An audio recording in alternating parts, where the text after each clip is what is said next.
right, welcome back, ladies and gentlemen, to the 2011 GSTL Season 1 Jupiter Conference. Week 9, I think.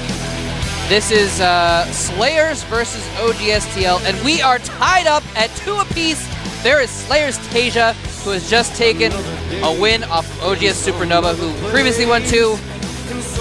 Took out Ganji, took out the first game, so we're tied up at 2 apiece. Everything is on the line here. Yeah, he's got to play against oGs MC, man. This is going to be a great match. Taja's had a lot of success lately. A lot of people are talking about this guy, but how is he going to do against someone like MC? And MC has picked Crossfire for his map. MC is a beast. Yep. He somehow manages to pull out wins against really strong players. And is he going to be able to show us that he can win important games in the team league as well? He's psyching himself up. I don't need to psych myself up anymore, man. I am pumped about this game. This is going to be awesome. Taja's been performing well lately. So has MC. We're going to find out very soon on Crossfire who's going to take a 3-2 lead for their team.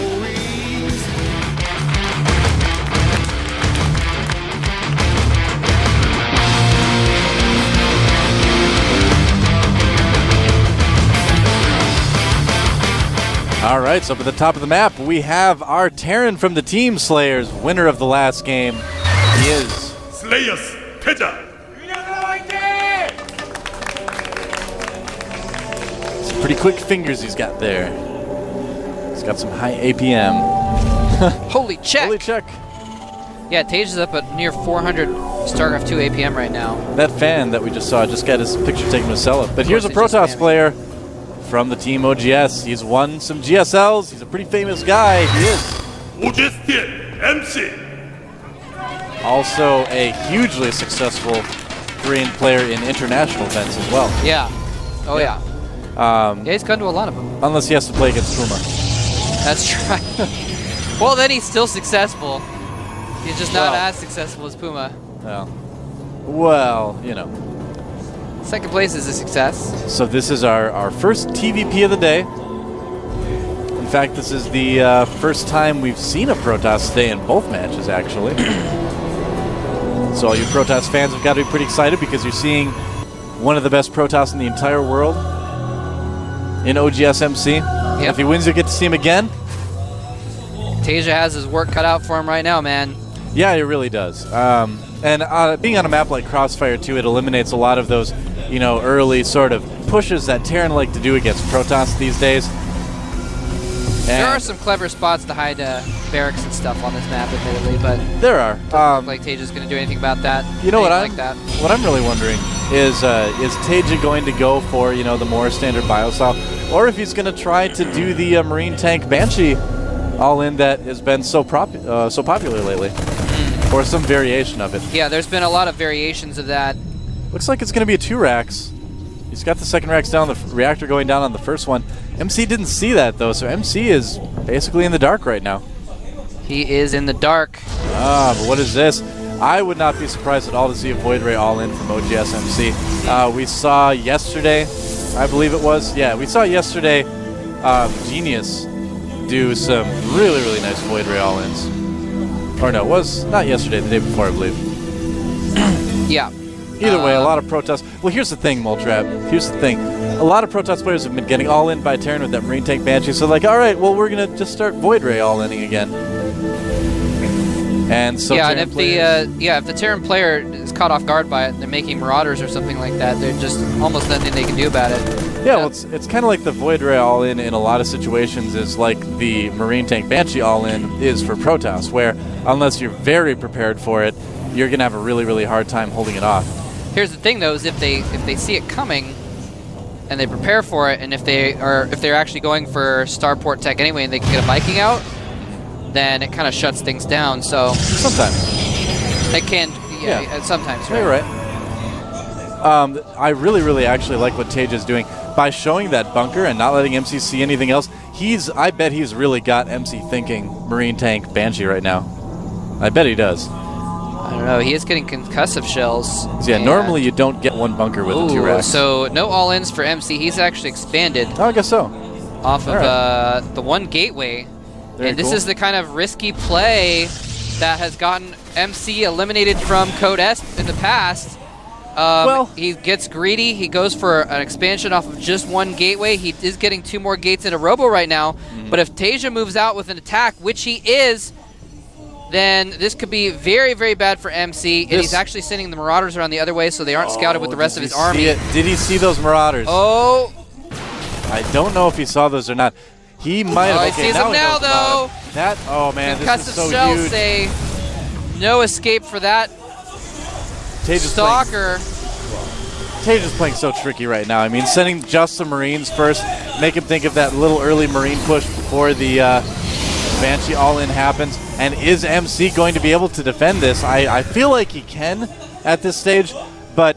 Well, if anyone can, MC can. He's actually held up crazy pushes like this before he actually lets his Nexus finish, which would be suicide for a lot of Protoss players, but not for MC. He has actually held his Nexus against attacks like this in the past, so I don't know if he can do it, but Tasia's like stalling. He had a superior army, and he's not going in. He let MC get 2 rounds of Warpins instead. Oh, that's okay. I mean, even if he did hit, it would have been a little bit tough. MC didn't have any sentries, so I think Tasia would have had the advantage in the fight. But, you know, Tasia knows it's pretty close. He just wants to scare MC a little bit, put a little bit of pressure on him. I think that's definitely the right decision, especially with the first Immortal out right now. I think he should have at least poked in more, because at the time, MC had like a Stalker and a Zealot, and he could have maybe done some more damage. Either way, it's over now. He actually expanded behind it. Well, not expanded, but he got another command center. Tasia did. So it's not like it's all-in that has failed or an all-in that has stalled. So he's going to have a sizable army and still get an expansion up. Well, yeah, I mean, that's kind of the strength of the 2-racks is you can get a decently scary force out early on and then still expand very comfortably and very quickly off it, especially if you go Tech Lab first. Now, you obviously went Reactor first, those command centers are going to be a little bit later, but all in all, probably the safest build versus Protoss, I would say. And if he scans and kills this Observer, I'll be so impressed, but it looks like he doesn't see it yet. Yep, and getting a starport now is Tasia, and he's going to start moving over his command center. A nice scan by Tasia. We didn't see it on screen, but he saw the entire army of MC, which is actually really good for just knowing what the unit composition is, knowing what he needs to get to combat it. Yeah, no, there's a couple timings with the 2-racks that work really well against Protoss. One of them is coming up here with Stim is finishing. I think what he's probably going to want to do instead is wait until he gets his first 2 medevacs out and push then. That's usually a little bit more common, but the great thing about this style is that there's so many times in the early game where generally you have a pretty good chance of beating Protoss in a fight. Now, on this map, I think MC is much more safer than he would be on, say, like Xel'Naga Fortress or something like that. The ramps are really going to help him out. No, that's a really good point. On this map, if it was a wide open area next to MC's natural expansion, he'd have to be really, really scared of an attack. But with that ramp there, he could just put a couple force fields down and really with only 2 cut Tasia's army in half, so... It's pretty dangerous to try it. Yeah. Oh, Tasia right away going for combat shields and +1, adding on that, I believe it should be 3rd barracks right now. And, oh, interesting. Blink from MC. All right. When he has, like, 0 Stalkers out right now.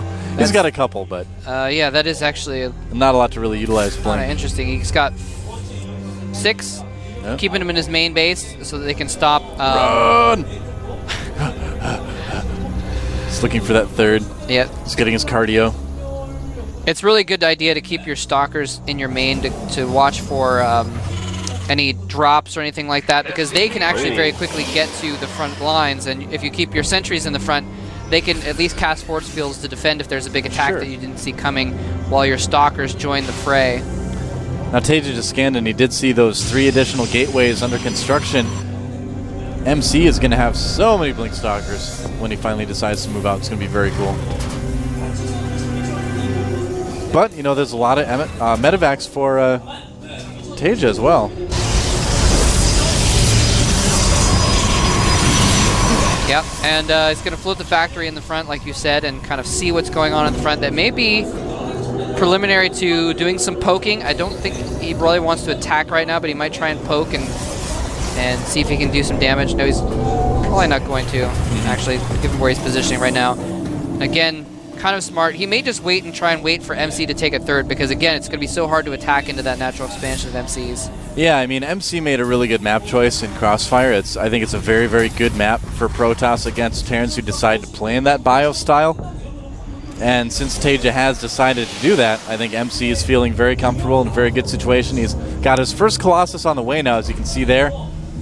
Also going for some +1. And he's really teching very aggressively right now. And Teja's just going, Marine Tank Medevac, basically. Or no, I'm sorry, go Marine Marauder Medevac. And so I think Teja's going to have a little bit bigger army, in the end. And you can, actually I said that. Now I notice he's down on supplies, so maybe not. It's those expensive units, Yeah. Protoss is very expensive. It is interesting that supply MC is kind of going for... He's kind of going for a mix of the two styles that we've seen. He got Blink first, so he didn't get charged, but he is getting charge lots. He's getting a lot of Zealots, but he's also getting the Colossus. So he's not just going entirely with the charge lot ground unit style, and he's getting the Thermal Lance as well. And that's why he's getting +1 weapons, because that's going to make his Colossi way, way more effective. And a huge drop is loaded up. Teja has loaded almost his entire army into a drop ship Medevacs. And they're going around the outside of the map. Now, MC's probably going to see this coming.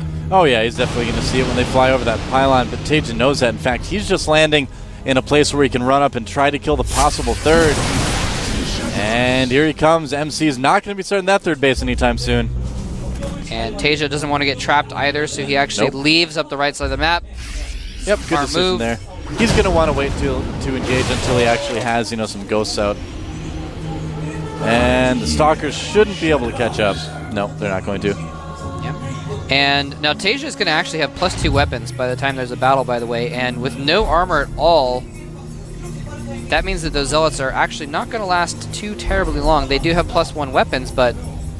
Yeah, Teja's going to have +2. Teja's going to have +2. And, I mean, unless they're directly in a Guardian Shield, which doesn't always happen.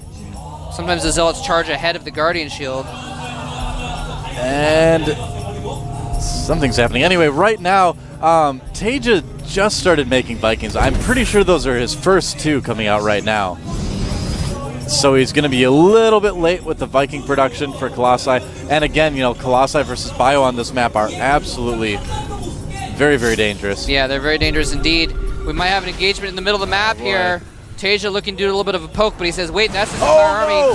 He blinks and takes out the ghost. Gets one EMP We both off. said that at the same time, but here comes the Colossi. Teja wants to get in a good position to engage, and he's not there yet. The Colossi doing a lot of damage to SlayerS Teja. Now he's got a nicer concave, but with the Colossi there, I think Teja's in big trouble. Great force fields from oGs MC. Is it going to be enough? Down to just mostly Stalkers. And yeah, Teja's army getting picked apart very, very quickly. Wow. Now Teja might be able to just clean up the Stalkers, but there's Colossi left, and that's the thing. And he doesn't have a pylon anywhere nearby, so he can't reinforce quite as quickly.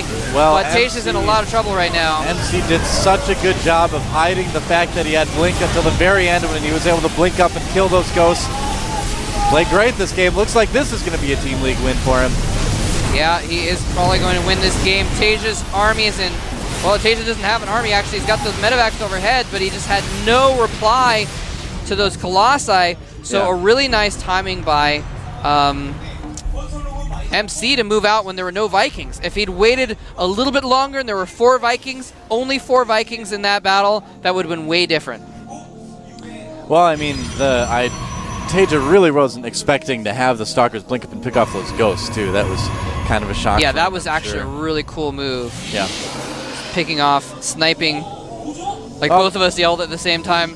Oh, he blinks forward and kills the ghost, and actually Colossus. Oh, we just missed it. A Colossi getting left behind there. Randomly dying. He didn't get the memo to pull back, I guess. Yeah.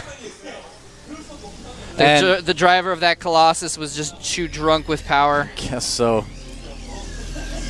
I don't think Colossi have drivers. I'm pretty sure they're robots. No, maybe not. They are made from the robotics facility. That's true. Yep, that would seem to infer that they are robots. Factory's not going to make it out of there. Probably going to be burning by the time it gets away. Now, Teja does have a third up, just like MC, and he's definitely not out of it quite yet. I think I was a bit premature with that. He lost a lot of SCVs, though. That's the big thing, is that I feel like he's you're right. He's so down far behind in SCVs, it's going to be difficult for him to win. You're right. He's down to 33 harvesters. Yeah. But he's not out of it He did yet. get his third up at the top left, though, and he's dropping tons of mules on it. So he's getting his army back up with the power of those mules. Well, you know what they say, mules are the great equalizer in Terran versus something else when you've lost a lot of SCVs anyway. Yep. And Tasia does have a good contingent of Vikings this time, though. Yeah, I like the switch so he's over. Be a lot better off, but then, like you were about to mention, go ahead. Oh, he's got a lot of Archons. The MC's Exactly. got a nice change, too. I mean, Tasia just can't replenish. He just can't produce the units he needs to take on this composition of OGS MC. It's going to take a miracle for him to win this game. He is getting 3-3, so the upgrades are actually going to be pretty good. Goodbye, Factory. Thanks for stopping by. Thanks for stopping by, Crossfire. That's right. And is that 3 armor being researched by MC right now? It's 2. 2, okay. Armor, So, yeah. The upgrade's definitely better for SlayerS Tasia right now. Yeah, but like you said, tons of Archons. Those are going to be so difficult to deal with. Yeah, they are. If he can get off some good EMPs, and Holdot thought he's not going to wait for 3-3, Tasia get 3-3, although Tasia does have a good spot at the bottom of this ramp. And the EMP's hitting a lot of stalkers, Nice. but the Zealots get past it. And SlayerS Tasia is just going to take a ton of damage from these speed lots. Colossi firing from behind as well. The last one gets taken out, but the Archons make the difference. And OGS MC is basically just going to crush through his base right now. Yeah. Tasia looks like he is going to fall. MC, the ace of the OGS team, coming off the bench to take a 3-2 lead. GG coming from Tasia. And suddenly OGSTL is just one win away from getting this victory over the SlayerS clan. Tasia obviously a little bit disappointed in himself. He did see that Twilight Council, but just the way that he left his ghost in the back kind of made me wonder that he didn't really expect MC to have Blink. It's not something you see quite as commonly at that stage in the game. Well, basically MC just out-tech switched Tasia there. Switching into the Colossus when he didn't have any Vikings, switching into the Archons before he got enough Ghosts out, and was able to win the battles just by having the right tech composition. I mean, again, that first battle, if Tasia had 4 Vikings, he would have won it. That second battle, if he'd had 4 extra Ghosts to EMP those Archons, he would have won that battle also. So just losing the battle by not quite having enough of the right tech around at those battles, and MC attacking at the right points in time to take advantage of those situations. Mm-hmm. And MC played, like a lot of Protoss should be playing now in TVT, where they're using that Colossi not so much to end the game and do damage like people were using it for, maybe a couple months ago, but just to get the Terran to make a lot of Vikings have to respond to it that way, and then switching to Templar tech and making either High Templar and Storm or Archons, and then maybe in the late game switching back to Colossi when the Viking numbers are lower. And that's something that I think some Terrans have kind of struggled with a little bit, dealing with. And right now, obviously, we did see SlayerS Tasia struggle a little bit with that right before our very eyes. That was definitely a struggle, and the struggle that he lost. Yeah. And so that means that MC, like you said, is 1 win away of taking this match. And again, yes, he is. The hopes and dreams for the playoffs of both teams are on the line for this match. If MC wins this, he will keep their chances alive. I don't think it's a guaranteed playoffs if he wins, but it's guaranteed not playoffs if he loses. Yeah, that's true. Or if they lose, I guess, because they would have one more shot. So who is SlayerS going to send out? I actually know who it is. They told me during the break, but I'm not going to tell you until right now. All right, well, we're going to find out. You're going to find out at home along with me who is the last hope. I talked to this guy during the break. He's pretty excited. Ryung? And there he is. That's who I would have guessed. That's right. I think it's the best choice to Terran Sniper, SlayerS Ryung. I talked to him during the break. He said, I'm number 4. Keep it a secret. I'm like, I will. I think this guy's a great choice. He's a great Terran. He's really their only option here. And he's just coming off a win against a pretty strong Protoss, too. That's true. That is actually really true. Yeah. He's been practicing TVP for the last week. And he's got a map plan for this guy. Ryung, we talked about it before this match started. This is the guy that's had the most success training to beat specific people. He's done it over and over. He's going to try to do it this time against OGS MC. So Ryung's like, what should I make? Cell's like, I don't know, like Marines, Marauders, Medevacs, Ghosts, whatever. It's a good call. Ryung knows Cell what is he's so doing. smart. He is. Yeah, and Ryung is on a 5-game win streak as well. He actually just, beat Puzzle really badly.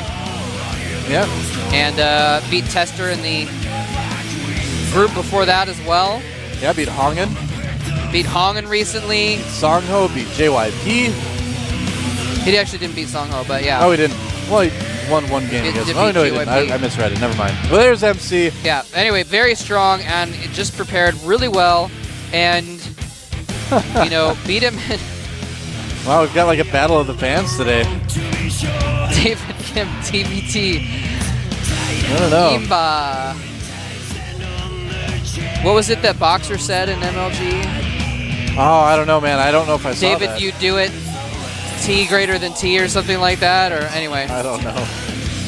SlayerS. I don't know. I'm not going to bother trying to sound all that out. That's upside down. Holy check. That guy right there on the left, he got his picture taken with SlayerS Sella holding up that sign. Oh, that's awesome. And yeah, that is awesome. You guys can have that too if you come down to the studio. The fans and the fans are approachable, obviously. But the players and the coaches are actually really approachable too. Everybody's really nice here, and if you want somebody's autograph or a picture or something, they're always willing to do it. Yeah. Except don't bug them after they lose. That's the only thing. Yeah. Especially if it's a personal match. Well, they're all personal, Moltra. If it's an individual league match. Yeah, and they lose it, too. then they're usually anyway. Yeah, and that guy's sign actually was talking about how SlayerS actually just made a team Twitter account. That's true. Yeah. So, in addition to Cella's... I follow it. Speaking of Twitter accounts, follow GomTV on Twitter at GomTV. You can follow Moletrap at @Moletrap. And you can follow me at @DoaSC, DOASC. And remember, we're having the ultimate battle of which it is. Which is it, Pop or Soda? Tweet at me and tell me it's Pop, or tweet at him and tell me it's Soda. We're going to count them up at the end of the night. And we'll get back to you sometime. Are we really going to bother counting them up? I'm doing it, man. All right. So I think it's Pop. Someone tweeted me already and said it's Soda Pop. So well, some people call it that, actually. Yeah. In like the southern U.S. I think that might be the original place that it came from. I'm not sure. I don't know. Maybe. I wasn't alive back then, Moletrap. I don't remember that. Neither was I. Yep. We're old, but we're not that old. So our next map is going to be Terminus. I remember Wolf once called me in a cast. He called me elderly. Elderly? Well, Wolf's kind of young. We're a little bit older than Wolf is. He's a young whippersnapper. He's a good guy. He's a good Wolf kid. Cub. He's a good kid. We ruffle his hair for the good job, kiddo. Yep. If he's watching right now, he's probably going to be fine with it. We're going to all go out to eat after this. Yep, hopefully. Oh, man, I'm so hungry. I am quite hungry as well. Had some dumplings before the cast, but we've been casting for about 4 hours now. That's not so bad. Not so bad. I could go for a while yet. We're not going to go. We're not going to need to. I mean, although I'm kind of expecting this to get to Game 7, I expect Ryung to beat MC. I'm going to say it. I actually expect that it's going to happen. Dude, I think MC, Ryung is too good at preparing for this sort of thing. MC has not been unstoppable lately, man. He used to be pretty much an unstoppable force, but he hasn't been lately, man. He's actually going down to the up and down matches. Mm-hmm. He hasn't performed terribly well in the team league recently either. So he is definitely showing some vulnerability lately, and Ryung showing some real strength in this matchup. I would have to agree with you. I think Ryung is actually kind of the favorite for this particular game. But again, MC, very clutch. I feel like this is a good opportunity for Ryung as well to kind of prove his mettle. He's had a lot of successes. He hasn't gotten to play against a lot of the tip-top players yet. So getting the chance to play against MC in a very important game like this is big for him too. Yeah. So, he's got a lot riding on it just personally as well. And, of course, the team has a lot riding on it. If Ryung is taken down, then OGS wins. It's simple as that.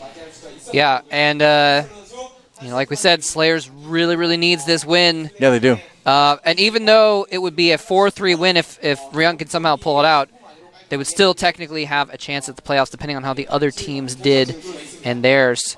So Jupiter is a big planet, and it's also a pretty big bracket, and a lot of people could move around. Let's wait and see. Yeah. So it's all going to be up to Ryung. We're still waiting for him to join the game. Yeah, he was probably getting his settings set up. Sometimes it does take a little bit of time because this is one of the things with the team league is that we do, switch through players so quickly that they have to get their settings going really fast. And you want to make sure things are right. It's really hard to play if things aren't set up the way you prefer. You know, we even see like some StarCraft 1 pros and even a couple StarCraft 2 pros taking the rulers and stuff. But it looks like it's time. Let's look at these guys right before the game. Set 6, Terminus Re. Ryong's got a plan. Terminus Re is going to be the map. MC's going to probably play safe. The good luck have funs are going I don't know, man. MC has a tendency to play unsafe even in clutch spots and just try and scrape by with sheer grit, determination, and eliteness. I mean, I don't know. Sometimes he does that. We will see if he's going to do that this time, though. While the loading screen is commencing, who's going to come out on top? It's the moment of truth. oGs MC versus SlayerS Ryong. This is the GSL Team League. I am Doa. With me is Moltrap. Let's get inside the game. Watch out for the flames.